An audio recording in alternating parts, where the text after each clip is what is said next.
Hello everyone, welcome to News Navigator program of Shankar IAS Academy. ಇವತ್ತಿನ ವಿಡಿಯೋದಲ್ಲಿ ನಾವು August 1 ಮತ್ತೆ 2ನೇ ತಾರೀಕು ಯಾವ್ದೆಲ್ಲ ಕರೆಂಟ್ ಅಫೇರ್ಸ್ ನ್ಯೂಸ್ ಅಲ್ಲಿ ಇತ್ತು ಅಂತ ಹೇಳಿ ನೋಡೋಣ.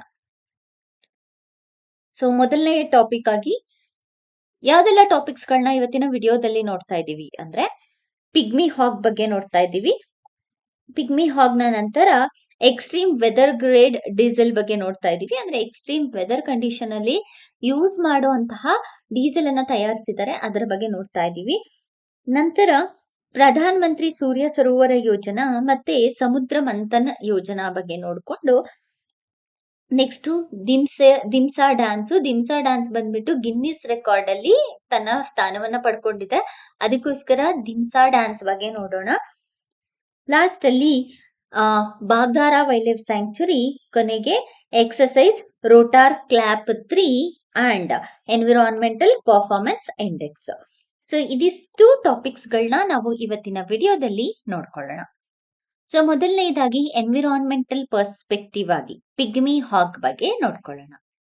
ಸೊ ಪಿಗ್ಮಿ ಹಾಗ್ ಯಾಕೆ ನ್ಯೂಸ್ ಅಲ್ಲಿದೆ, ಯಾಕೆ ಈ ಒಂದು ಪರ್ಟಿಕ್ಯುಲರ್ ಸ್ಪೀಸೀಸ್ ನ್ಯೂಸ್ ಅಲ್ಲಿದೆ ಅಂತ ಹೇಳಿದ್ರೆ, ಪಿಗ್ಮಿ ಹಾಗು integrated development of wild life ಈ ಒಂದು ಪ್ರೋಗ್ರಾಮ್ ನ ಅಡಿಯಲ್ಲಿ ಇದೊಂದು scheme, integrated development of wild life habitat.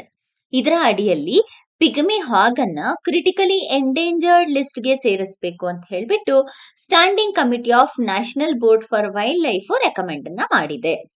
ಅಂದ್ರೆ standing committee of national board for wild life integrated development of wild life habitat ಗೆ ಪಿಗ್ಮಿ ಹಾಗ್ ಅನ್ನ ಕ್ರಿಟಿಕಲಿ ಎಂಡೇಂಜರ್ಡ್ ಲಿಸ್ಟ್ ಗೆ ಹಾಕಬೇಕು ಅಂತ ಹೇಳ್ಬಿಟ್ಟು ಹೇಳಿದೆ. ಸೊ ಯಾಕೆ ಕ್ರಿಟಿಕಲಿ ಎಂಡೇಂಜರ್ಡ್ ಲಿಸ್ಟ್ ಗೆ ಹಾಕ್ಬೇಕು ಅಂತ ಹೇಳಿದೆ. ಅಂಡ್ ಆಲ್ಸೋ ಇಷ್ಟು ದಿನ ನಾವು IUCN ಅಂಡರ್ ಅಲ್ಲಿ ನೋಡ್ತಾ ಇದ್ವಿ, ಕರೆಕ್ಟ್ ಅಲ್ವಾ? So what exactly the integrated development of wild life ಏನಿದು ಅಂತ ಹೇಳಿ ನೋಡೋಣ. ಸೊ ಇದೊಂದು centrally sponsored scheme. So we know already what is centrally sponsored scheme ಅಂತ, ಕರೆಕ್ಟ್ ಅಲ್ಲ? ಸೊ ಸೆಂಟ್ರಲಿ ಸ್ಪಾನ್ಸರ್ಡ್ ಸ್ಕೀಮ್ ಅಂದ್ರೆ ಸೆಂಟ್ರಲ್ ಗವರ್ಮೆಂಟ್ ಅಂಡರ್ ಅಲ್ಲಿ ಬರುತ್ತೆ, ಜೊತೆಗೆ ಸ್ಟೇಟ್ ಗವರ್ಮೆಂಟ್ ಕೂಡ ಅದಕ್ಕೆ ಫಂಡಿಂಗ್ ಅನ್ನ ಮಾಡುತ್ತೆ. ಸೊ ಈ ಸ್ಕೀಮ್ ನ ಅಡಿಯಲ್ಲಿ ಎಲ್ಲಾ ಸ್ಟೇಟ್ಸ್ ಗಳಿಗೂ ಕೂಡ ಸರ್ಟೈನ್ ವೈಲ್ಡ್ ಲೈಫ್ ಏರಿಯಾಸ್ ಮತ್ತೆ ಸರ್ಟೈನ್ ಸ್ಪೀಸೀಸ್ ಗಳಿಗೆ ಫಿನಾನ್ಷಿಯಲ್ ಅಸಿಸ್ಟೆನ್ಸ್ ನ ಕೊಡೋದಕ್ಕೋಸ್ಕರ integrated development of wild life habitat ಅನ್ನ ತರಲಾಗಿದೆ. ಈ ಪ್ರೋಗ್ರಾಮಿನ ಕಾಂಪೋನೆಂಟ್ಸ್ ಗಳೇನೇನು ಅಂತ ಹೇಳಿದ್ರೆ, ಇದು ಪರ್ಟಿಕ್ಯುಲರ್ಲಿ ಪ್ರೊಟೆಕ್ಟೆಡ್ ಏರಿಯಾಸ್ ಗೆ ಸಪೋರ್ಟ್ ಮಾಡುತ್ತೆ. So what is protected area? National park, wild life sanctuary, biosphere reserves, conservation reserves ಇದೆಲ್ಲ ಇದೆಯಲ್ಲ, ಇದನ್ನ ಪ್ರೊಟೆಕ್ಟೆಡ್ ಏರಿಯಾಸ್ ಅಂತ ಹೇಳಿ ಕರಿತೀವಿ, ಕರೆಕ್ಟ್ ಅಲ್ವಾ? ಸೊ ಆ ಪ್ರೊಟೆಕ್ಟೆಡ್ ಏರಿಯಾನ ಇದರಲ್ಲಿ ಈ ಪ್ರೋಗ್ರಾಮ್ ನ ಅಡಿಯಲ್ಲಿ ತಗೋಬರ್ತಾರೆ. Next recovery program for saving critically endangered species ಮತ್ತೆ ಹ್ಯಾಬಿಟೇಟ್ ಎರಡನ್ನೂ ಕೂಡ ಹೇಳುತ್ತೆ. ಅಂದ್ರೆ ತುಂಬಾನೇ ಥ್ರೆಟ್ ಇರುವಂತಹ ಸ್ಪೀಸೀಸ್ ಮತ್ತೆ ತುಂಬಾನೇ ಥ್ರೆಟ್ ಇರುವಂತಹ ಹ್ಯಾಬಿಟಾಟ್ ಎರಡನ್ನೂ ಕೂಡ ಪ್ರೊಟೆಕ್ಟ್ ಮಾಡೋದಕ್ಕೋಸ್ಕರ ಫಿನಾನ್ಷಿಯಲ್ ಅಸಿಸ್ಟೆನ್ಸ್ ನ ಕೊಡುತ್ತೆ ಈ ಒಂದು ಪಿಗ್ಮಿ ಹಾಗನ ಅಡಿಯಲ್ಲಿ. ನೆಕ್ಸ್ಟ್, ಸೊ ಏನು ಪಿಗ್ಮಿ ಹಾಗ್ ಅಂದ್ರೆ?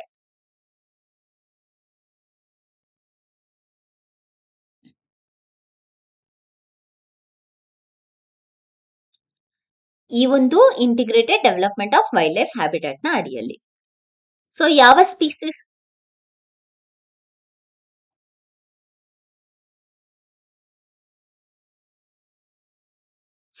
ಸ್ಪೀಸೀಸ್ ನ ಬಗ್ಗೆ ಹೇಳ್ತಾ ಇರೋದು? ಪಿಗ್ಮಿ ಹಾಗ್ ನ ಬಗ್ಗೆ ಹೇಳ್ತಾ ಇರೋದು, ಕರೆಕ್ಟ್ ಅಲ್ಲ? ಸೊ ಈ ಪಿಗ್ಮಿ ಹಾಗ್ ಅನ್ನ IUCN ಅಡಿಯಲ್ಲಿ ಕ್ರಿಟಿಕಲಿ ಎಂಡೇಂಜರ್ಡ್ ಲಿಸ್ಟ್ ಅಲ್ಲಿ ಪ್ರೊಟೆಕ್ಟ್ ಮಾಡ್ತಾ ಇದ್ದಾರೆ. ಜೊತೆಗೆ wild life protection act 1972 under ಅಲ್ಲಿ ಸ್ಕೆಡ್ಯೂಲ್ 1 ಅಲ್ಲಿ ಇಟ್ಟು ಪ್ರೊಟೆಕ್ಟ್ ಅನ್ನ ಮಾಡ್ತಾ ಇದ್ದಾರೆ. ಪಿಗ್ಮಿ ಹಾಗ್ ಅನ್ನ ಅಸ್ಸಾಂ ಅಲ್ಲಿರುವಂತಹ ಮಾನಸ್ ಮತ್ತೆ ಓರಂಗ್ ನ್ಯಾಷನಲ್ ಪಾರ್ಕ್ ಅಲ್ಲಿ ಯಥೇಚ್ಛವಾಗಿ ನೋಡಬಹುದಾಗತ್ತೆ. ಅಂಡ್ ಇದು ಪ್ರಿಫರಿಬಲಿ ಗ್ರಾಸ್ ಲ್ಯಾಂಡ್ ಅನ್ನ ಪ್ರಿಫರ್ ಮಾಡುತ್ತೆ. ಸೊ ಪಿಗ್ಮಿ ಹಾಗು ತನ್ನದೇ ಆದ ಮನೆಯನ್ನ ಕಟ್ಕೊಳ್ಳುತ್ತೆ, ಅಂದ್ರೆ ವಿತ್ ರೂಫ್ ಇರುವಂತಹ ಒಂದು ಮನೆಯನ್ನ ಕಟ್ಕೊಳ್ಳುತ್ತೆ, ಮಣ್ಣನ್ನ ಬಗದ್ಬಿಟ್ಟು.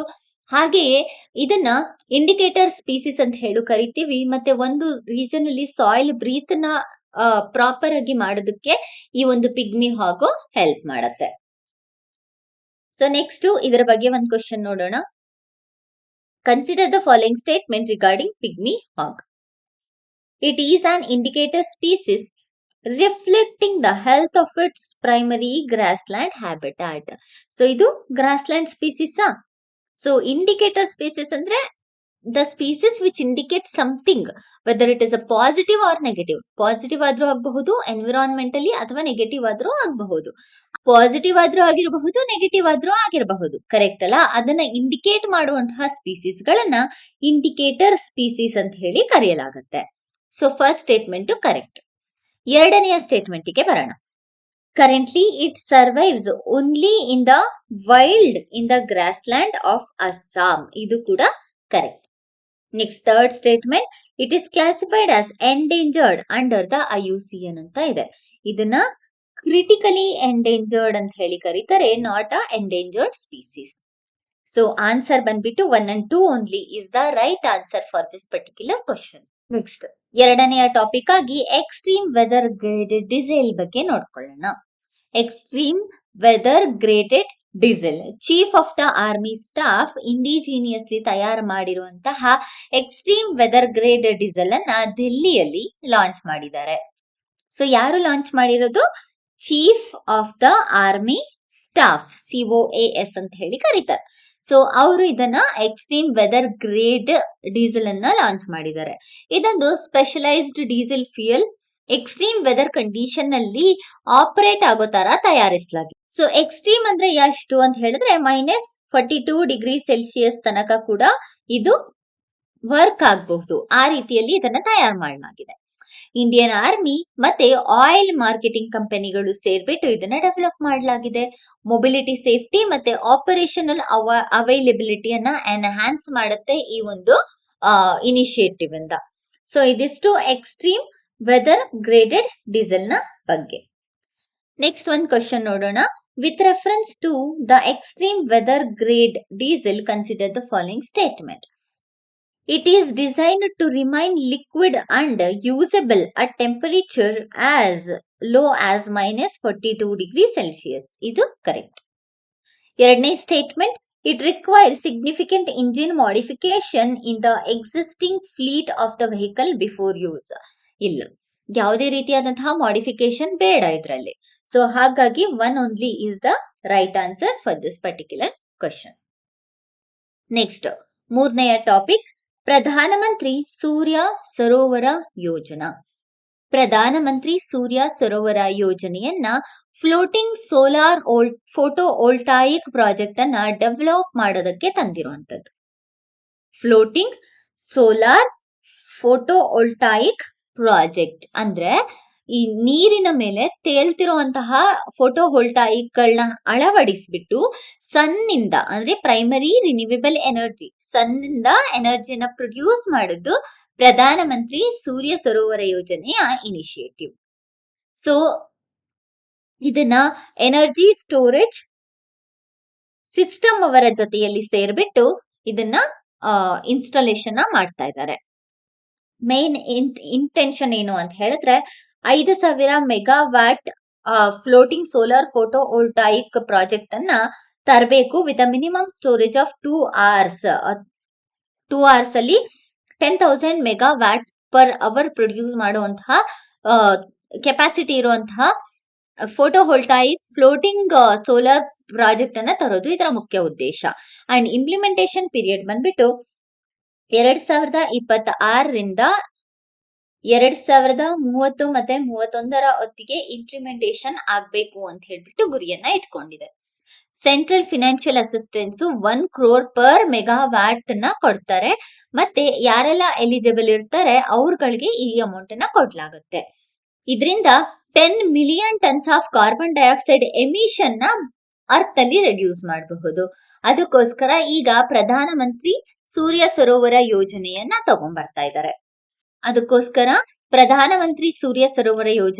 ತಗೊಂಡ್ಬರ್ತಾ ಇದ್ದಾರೆ.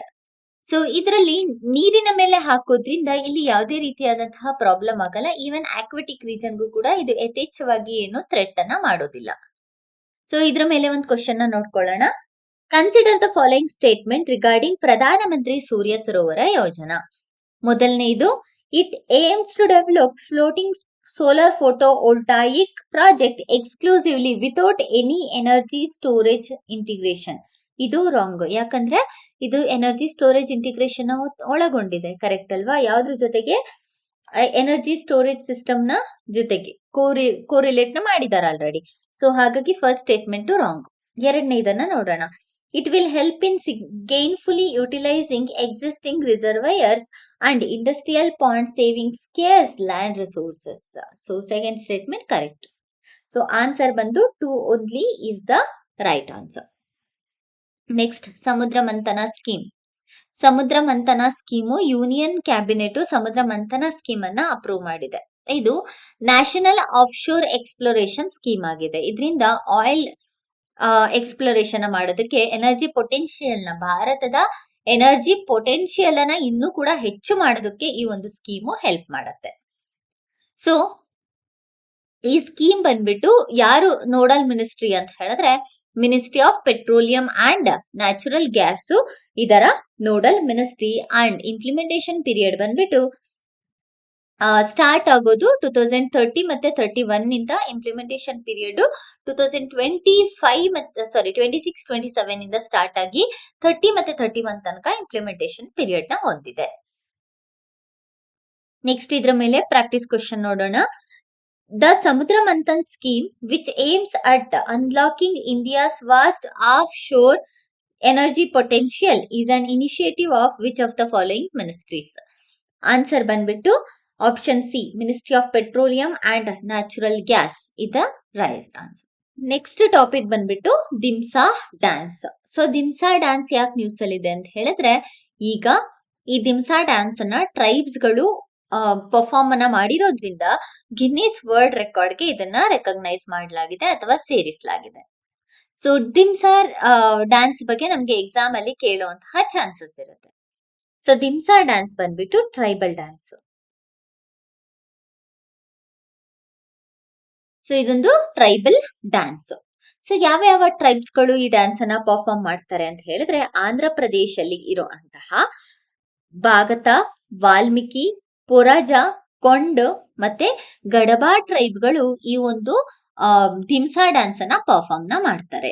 ಜೊತೆಗೆ ಕೋಟಿಯಾ ಟ್ರೈಬ್ ಅಂತ ಇದೆ, ಕೋಟಿಯಾ ಟ್ರೈಬ್ ಕೂಡ ಈ ಒಂದು ದಿಮ್ಸಾ ಡ್ಯಾನ್ಸ್ ಅನ್ನ ಪರ್ಫಾರ್ಮ್ ಮಾಡ್ತಾರೆ. ಜೊತೆಗೆ ಕೊಂಡದೋರ ಅಂತ ಇದೆ, ಕೊಂಡದೋರ ಟ್ರೈಬ್ಸ್ ಗಳು ಕೂಡ ಈ ಡ್ಯಾನ್ಸ್ ಅನ್ನ ಪರ್ಫಾರ್ಮ್ ನ ಮಾಡ್ತಾರೆ. ಸೊ ಈ ಡ್ಯಾನ್ಸ್ ಅಲ್ಲಿ ಒಟ್ಟು 12 ವೆರೈಟೀಸ್ ಗಳನ್ನ ನಾವು ನೋಡಬಹುದಾಗುತ್ತೆ. ಅಂಡ್ ಯಾವ ಸಮಯದಲ್ಲಿ ಮಾಡ್ತಾರೆ ಅಂತ ಹೇಳಿದ್ರೆ, ಫೆಸ್ಟಿವಲ್ಸ್, ವೆಡ್ಡಿಂಗು ಅಥವಾ ಕೆಲವೊಂದ್ಸಲ ಹಂಟಿಂಗ್ ಫೆಸ್ಟಿವಲ್ಸ್ ಗಳನ್ನ ಮಾಡುವಾಗ ಕೂಡ ದಿಮ್ಸಾ ಡ್ಯಾನ್ಸ್ ಅನ್ನ ಪರ್ಫಾರ್ಮ್ ನ ಮಾಡ್ತಾರೆ.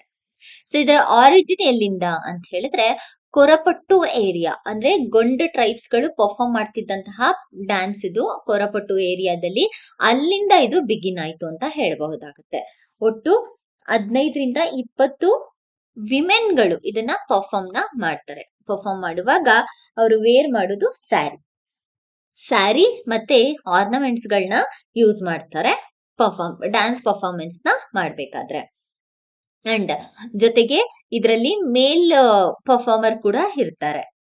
ಅಂಡ್ ಇಲ್ಲಿ ಕೆಲವೊಂದು ಇನ್ಸ್ಟ್ರೂಮೆಂಟ್ಸ್ ಗಳನ್ನ ಯೂಸ್ ಮಾಡ್ತಾರೆ. ಇಲ್ಲಿ ನೀವು ಇಮೇಜಸ್ ಗಳನ್ನ ನೋಡಿದ್ರೆ ಗೊತ್ತಾಗುತ್ತೆ, ಕರೆಕ್ಟ್ ಅಲ್ಲ? ಸೊ ಕೆಲವೊಂದು ಇನ್ಸ್ಟ್ರೂಮೆಂಟ್ಸ್ ಗಳನ್ನ ಕೂಡ ಯೂಸ್ ಮಾಡ್ತಾರೆ. ಇನ್ಸ್ಟ್ರೂಮೆಂಟ್ ಬಂದ್ಬಿಟ್ಟು ತುಂಡುಮ್ ಅಂತ ಹೇಳಿದ್ರೆ ಡ್ರಮ್ಸ್ ಇರುತ್ತಲ್ಲ, ಈ ಡ್ರಮ್ಸ್ ಗಳನ್ನ ಅವರು ತುಂಡುಮ್ ಅಂತ ಹೇಳಿ ಕರೀತಾರೆ. ನೆಕ್ಸ್ಟ್ ಒಂದು ಯುನಿಕ್ ಇನ್ಸ್ಟ್ರೂಮೆಂಟ್ ನ ಯೂಸ್ ಮಾಡ್ತಾರೆ, ದಟ್ ಇಸ್ ಮೋರಿ ಅಂದ್ರೆ ಇದು ವಿಂಡ್ ಇನ್ಸ್ಟ್ರೂಮೆಂಟ್. ಸೊ ಅದನ್ನ ಯೂಸ್ ಮಾಡ್ತಾರೆ. ಜೊತೆಗೆ ದಾಪು ಅನ್ನುವಂತಹ ಇನ್ಸ್ಟ್ರೂಮೆಂಟ್ ಗಳನ್ನ ಕೂಡ ಯೂಸ್ ಮಾಡ್ತಾರೆ. ಇವರು ಯಥೇಚ್ಛವಾಗಿ ಕೈ ಮತ್ತೆ ಕಾಲನ್ನ ಆಡ್ಸೋದ್ರಿಂದ ಈ ಡ್ಯಾನ್ಸ್ ಪರ್ಫಾರ್ಮೆನ್ಸ್ ಅನ್ನ ಎಕ್ಸಿಬಿಟ್ ನ ಮಾಡ್ತಾರೆ. ಸೊ ಇದು ದಿಮ್ಸಾ ಡ್ಯಾನ್ಸ್ ನ ಬಗ್ಗೆ. ಇದರ ಮೇಲೆ ಒಂದು ಕ್ವಶನ್ ನ ನೋಡ್ಕೊಳ್ಳೋಣ. With reference to Dhimsa dance consider the following statement. First one, it is popular tribal dance performed predominantly in the state of Andhra Pradesh. First statement correct. Next, ಎರಡನೆಯದು, the dance places a heavy emphasis on subtle facial expression and literary text rather than rhythmic footwork. Hand ಮತ್ತೆ leg movement ಇಂದ ನೀವು dance perform ಮಾಡ್ತಾರೆ ಹೊರತು facial ಎಕ್ಸ್ಪ್ರೆಷನ್ಗೂ ಇದಕ್ಕೂ ಸಂಬಂಧನೇ ಇಲ್ಲ, correct ಅಲ್ಲ? ಸೊ ಹಾಗಾಗಿ ಸ್ಟೇಟ್ಮೆಂಟ್ 2 ರಾಂಗ್. ಆನ್ಸರ್ ಬಂದು 1 only is the right answer. Next topic ಬಂದ್ಬಿಟ್ಟು ಬಗ್ದಾರ ವೈಲ್ಡ್ ಲೈಫ್ ಸ್ಯಾಂಕ್ಚುರಿ ಬಗ್ಗೆ ನೋಡೋಣ. ಬಗ್ದಾರ ವೈಲ್ಡ್ ಲೈಫ್ ಸ್ಯಾಂಕ್ಚುರಿ ಬಂದ್ಬಿಟ್ಟು ಮಧ್ಯಪ್ರದೇಶದಲ್ಲಿ ಇರುವಂತಹ ವೈಲ್ಡ್ ಲೈಫ್ ಸ್ಯಾಂಕ್ಚುರಿ. 1978ರಲ್ಲಿ ಬ್ಲಾಕ್ ಬಗ್ಗಳ ಕನ್ಸರ್ವೇಷನ್ಗೋಸ್ಕರ ಇದನ್ನ ವೈಲ್ಡ್ ಲೈಫ್ ಸ್ಯಾಂಕ್ಚುರಿ ಅಂತ ಹೇಳಿ ಮಾಡ್ಲಾಗತ್ತೆ. ಈ ಸ್ಯಾಂಕ್ಚುರಿಯನ್ನ ತಗೊಂಡ್ರೆ ಸದರ್ನ್ ರೀಜನ್ ಅಲ್ಲಿ ಸನ್ ರಿವರ್ ಫ್ಲೋ ಆಗೋದನ್ನ ನೋಡಬಹುದಾಗತ್ತೆ. ಸನ್ ರಿವರ್ ಸದರ್ನ್ ಬೌಂಡ್ರಿ ಆಗಿ ಆಕ್ಟ್ ಆಗುತ್ತೆ. ಅಂಡ್ ಇದು ಇರೋದು ಸಿದ್ದಿ ಮತ್ತೆ ಸಿಂಗುರಿಲಿ ಅಂತ ಅನ್ನುವಂತಹ ಡಿಸ್ಟ್ರಿಕ್ಟ್ ಅಲ್ಲಿ ನಾವು ಈ ಬಾಗ್ದಾರ ವೈಲ್ಡ್ ಲೈಫ್ ಸ್ಯಾಂಕ್ಚುರಿಯನ್ನ ನೋಡಬಹುದಾಗುತ್ತೆ. ಇದ್ರ ಮೇಲೆ ಒಂದು ಸಿಂಪಲ್ ಆಗಿರುವಂತಹ ಕ್ವಶನ್ ಅನ್ನು ನೋಡೋಣ. Bagdara wild life sanctuary which was recently in the news due to its proposed denotification is located in which of the following states? So answer ಬಂತು Madhya Pradesh is the right answer. That is option B. Next exercise rotor clap 3. Exercise rotor clap 3 ಅನ್ನ Indian air force ನವರು ರಾಜಸ್ಥಾನ್ ಅಲ್ಲಿ performance ಅನ್ನ ಮಾಡಿದ್ದಾರೆ. ರಾಜಸ್ಥಾನ್ ಅಲ್ಲಿ ಇರುವಂತಹ Pokhran field firing ಅಲ್ಲಿ ಈ ಒಂದು ಎಕ್ಸಸೈಸ್ ಅನ್ನ ಕನ್ಕ್ಲೂಡ್ ನ ಮಾಡಿದ್ದಾರೆ. ಇದೊಂದು ಸ್ಪೆಷಲೈಸ್ಡ್ ಹೆಲಿಕಾಪ್ಟರ್ ಎಕ್ಸಸೈಸ್. ಇದರ ಥೀಮ್ ಬಂದ್ಬಿಟ್ಟು ಕೌಂಟರ್ ಅನ್ಮ್ಯಾನ್ಡ್ ಏರಿಯಲ್ ಸಿಸ್ಟಮ್ ಇದರ ಥೀಮ್.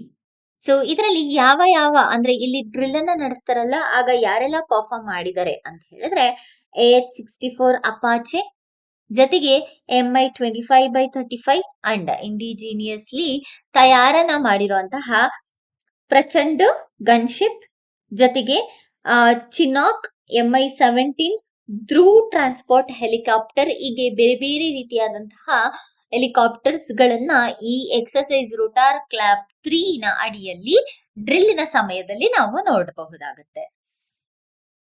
ಸೊ ಇದರ ಮೇಲೆ ಒಂದು ಕ್ವಶನ್ ನೋಡೋಣ. Exercise rotor clap 3 recently conducted by the Indian air force at Pokhran field fire ranging primarily focused on which of the following themes? So answer ಬಂದ್ಬಿಟ್ಟು counter unmanned aerial system is the right answer. Next last topic ಅನ್ನ ನೋಡೋಣ. Environmental Performance Index 2026. Environmental performance index ಅನ್ನ 2 ವರ್ಷಕ್ಕೊಂದ್ಸಲ release ಮಾಡಲಾಗುತ್ತೆ. ಅದಕ್ಕೆ ಇದನ್ನ ಬೈಎನಿಯಲ್ report ಅಂತ ಹೇಳಿ ಕರೀತಾರೆ. ಬೈಎನಿಯಲ್ ರಿಪೋರ್ಟ್ ಅಥವಾ ಬೈಎನಿಯಲ್ ಇಂಡೆಕ್ಸ್ ಅಂತ ಹೇಳಿ ಕರೀತಾರೆ. ಇದರಲ್ಲಿ ಭಾರತದ ಪರ್ಫಾರ್ಮೆನ್ಸ್ ವರ್ಸ್ಟ್ ಆಗಿದೆ ಅಂತ ಹೇಳಿ ಹೇಳ್ಬಹುದಾಗುತ್ತೆ. ಸೊ ಇದನ್ನ ಯಾರು ಡೆವಲಪ್ ಮಾಡ್ತಾರೆ ಅಂತ ಹೇಳಿದ್ರೆ Yale center for environmental law and policy, ಅದರ ಜೊತೆಯಲ್ಲಿ ಕೊಲಂಬಿಯಾ ಯೂನಿವರ್ಸಿಟಿ, ಜೊತೆಯಲ್ಲಿ ಆಲೆ ಸೆಂಟರ್ ಫಾರ್ ಜಿಯೋಸ್ಪೇಷಿಯಲ್ ಸೊಲ್ಯೂಷನ್, ಈ 3 ಸೇರ್ಬಿಟ್ಟು ಈ ಎನ್ವಿರಾನ್ಮೆಂಟಲ್ ಪರ್ಫಾರ್ಮೆನ್ಸ್ ಇಂಡೆಕ್ಸ್ 2026 ತಯಾರು ಮಾಡಿ ರಿಲೀಸ್ ಮಾಡ್ತಾರೆ. ಇದರಲ್ಲಿ ಒಟ್ಟು 47 ಇಂಡಿಕೇಟರ್ ಅನ್ನ ಯೂಸ್ ಮಾಡಬಹುದು, ಜೊತೆ ಮಾಡಲಾಗುತ್ತೆ. ಅಂಡ್ 12 ಕೆಟಗರಿ ಇಶ್ಯೂಸ್ ಗಳನ್ನ ಇಲ್ಲಿ ಇನ್ಕ್ಲೂಡ್ ನ ಮಾಡಿದ್ದಾರೆ. ಮೇಜರ್ ಆಗಿ ಎನ್ವಿರಾನ್ಮೆಂಟಲ್ ಹೆಲ್ತ್, ಎಕೋಸಿಸ್ಟಮ್ ವೈಟಾಲಿಟಿ ಮತ್ತೆ ಕ್ಲೈಮೇಟ್ ಚೇಂಜಿನ ಬಗ್ಗೆ ಯಥೇಚ್ಛವಾದಂತಹ ಒತ್ತನ್ನ ಕೊಟ್ಬಿಟ್ಟು ಪರ್ಫಾರ್ಮೆನ್ಸ್ ಇಂಡೆಕ್ಸ್ ಅನ್ನ ರಿಲೀಸ್ ಮಾಡ್ತಾರೆ. ಅಂಡ್ ಅದರಲ್ಲಿ ಟಾಪ್ 5 ಕಂಟ್ರೀಸ್ ಬಂದ್ಬಿಟ್ಟು Estonia, Luxembourg, United Kingdom, Finland, Netherland. And Laos ತುಂಬಾ ಲೋಯೆಸ್ಟ್ ಅಲ್ಲಿ ಇದೆ. 177 ಕಂಟ್ರೀಸ್ ಗಳನ್ನ ಇಲ್ಲಿ ಎವ್ಯಾಲ್ಯೂಯೇಟ್ ಮಾಡಲಾಗುತ್ತೆ. ಅದರಲ್ಲಿ ಭಾರತ ಬಂದ್ಬಿಟ್ಟು 176ನೇ ಪೊಸಿಷನ್ ಅಲ್ಲಿ ಇದೆ. ಇದಿಷ್ಟು ಎನ್ವಿರಾನ್ಮೆಂಟಲ್ ಪರ್ಫಾರ್ಮೆನ್ಸ್ ಇಂಡೆಕ್ಸ್ ನ ಬಗ್ಗೆ. ನೆಕ್ಸ್ಟ್ ಇದರ ಮೇಲೆ ಕ್ವಶನ್ ನೋಡೋಣ. Consider the following statement regarding the Environmental Performance Index 2026. It is a biennial index developed jointly by the Yale Center for Environmental Law and Policy and Columbia University. Is correct. Next, India secure rank within the top 100 countries in the Environmental Performance Index 2026. ಇದು wrong. ಯಾಕಂದ್ರೆ last ಇಂದ second position ಅಲ್ಲಿ ಇದೆ. Last ಯಾವುದು? Laos ಅಲ್ಲ, ಅದಾದ ನಂತರ ಇರೋದೇ ಇಂಡಿಯಾ. ಸೊ ಹಾಗಾಗಿ statement 1 is the right answer. So ಇದಿಷ್ಟು ಆಗಸ್ಟ್ 1 ಮತ್ತು 2ನೇ ತಾರೀಕು ಇದ್ದಂತಹ ಕರೆಂಟ್ ಅಫೇರ್ಸ್ ಇಶ್ಯೂಸ್ಗಳು. ಇದೇ ರೀತಿಯಾದಂತಹ ಹೆಚ್ಚಿನ ಕರೆಂಟ್ ಅಫೈರ್ಸ್ ವಿಡಿಯೋಸ್ಗಾಗಿ ನಮ್ಮ ಚಾನೆಲ್ನ ಶೇರ್ ಮಾಡಿ ಮತ್ತೆ ಸಬ್ಸ್ಕ್ರೈಬ್ ಮಾಡಿ. Thank you for watching.